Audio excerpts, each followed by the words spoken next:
What is going on, guys? Lostins from Lostins underscore over on Twitch. Today we're going to be doing a first impressions video for Fatal Frame Maiden of Blackwater.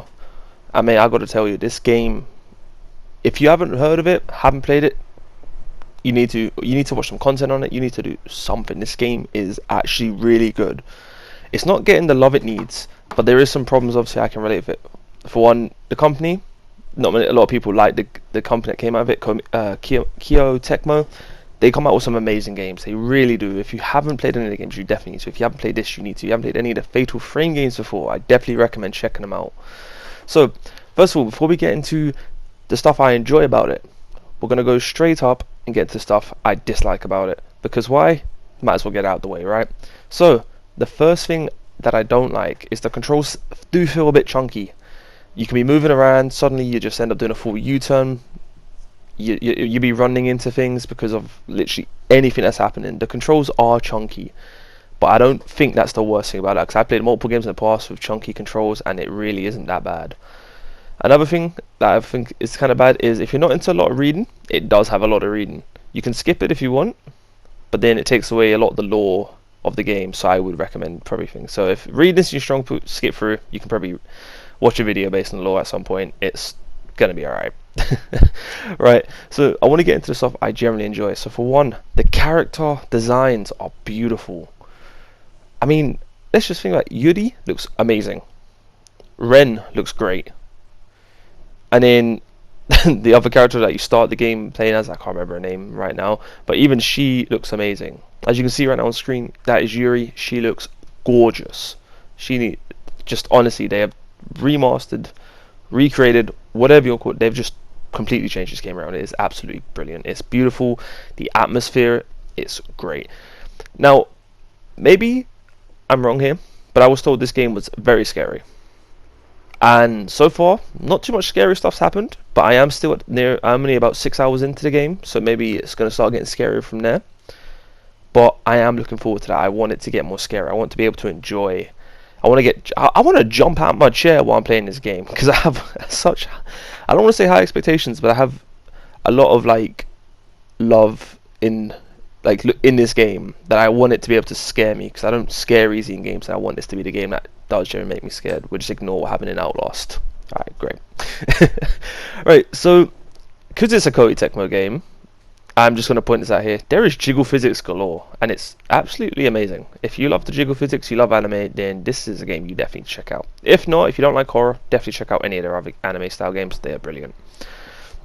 So another thing I do enjoy, I love the customization. So you don't get major customization, but you get outfit customization, and it's great. So as you can see right now in the clip, I'm wearing a completely different outfit than what I was wearing when we previously was Yuri. There's lots of different stuff. You can buy some add-ons, you get in-game costumes, so it's really great. You got lots of stuff to work with. I think the thing that I enjoy the most about it so far, realistically, is the camera. The camera aspect in it for fighting ghosts is a lot of fun. Because it's like, for me, I don't know how anyone else is looking at it, but I'm looking at it as I'm becoming the #1 ghost idol. And I'm taking pictures of all my fans.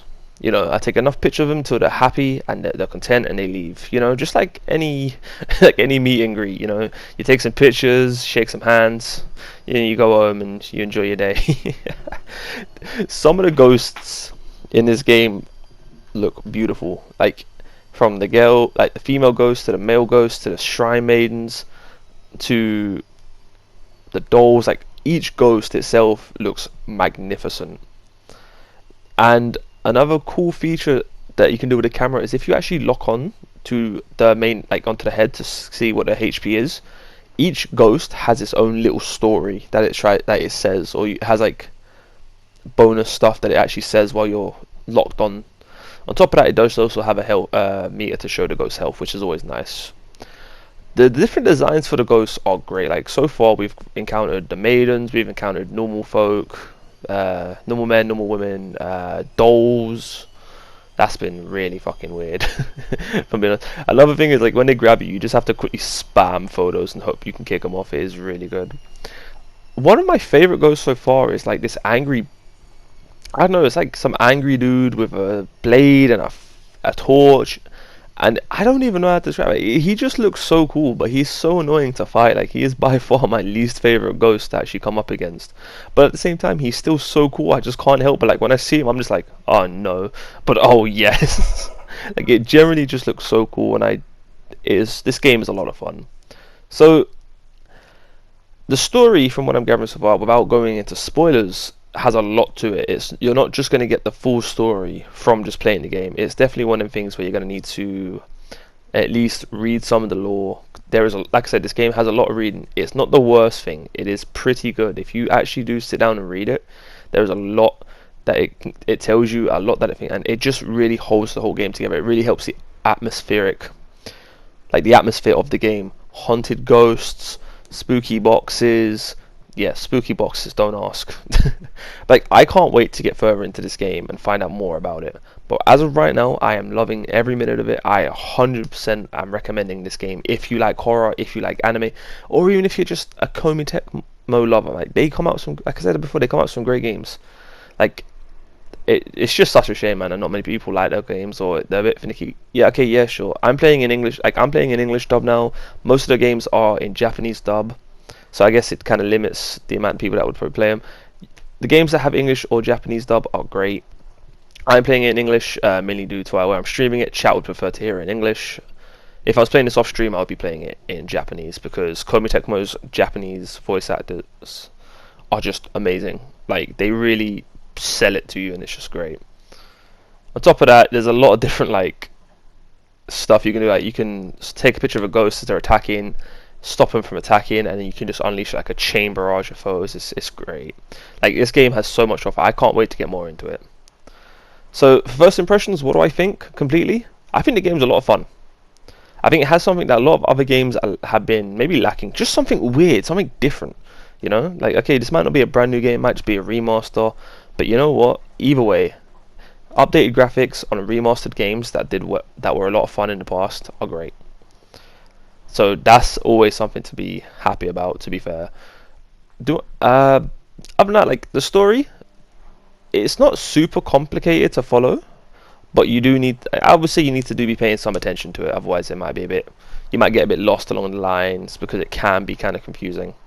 Because it does feed you a lot of information really quickly at some points, which is fine. Again, you're just basically going through a mountain and you're trying to find a thing. The story itself is amazing. I love it.